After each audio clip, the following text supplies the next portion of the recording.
bringing the pollen on top of the little spokes of each plant. Very good.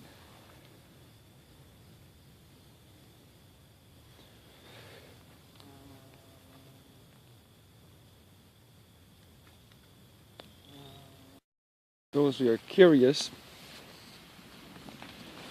I really like this sleeping bag. It's called a RECON 3.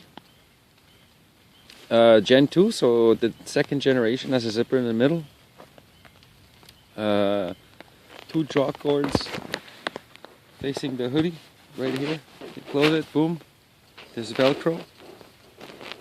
And this is here to tie it off. It's very comfortable. That's the -5 model.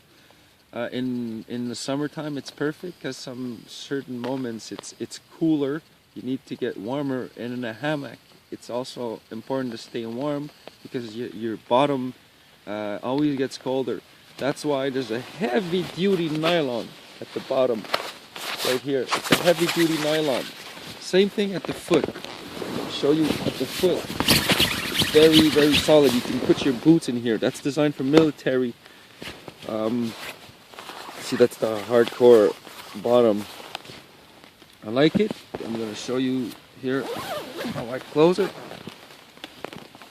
And then look, it goes up to here, and then it closes. Very good. It's as I said, -5. It's good for 0 degrees with a beefy. Very comfortable. In the BCB Fox Jungle hammock too. Makes everything easier in a hammock because you have a central zipper. That's the reason why I got it. Just a quick review on that. Thank you guys.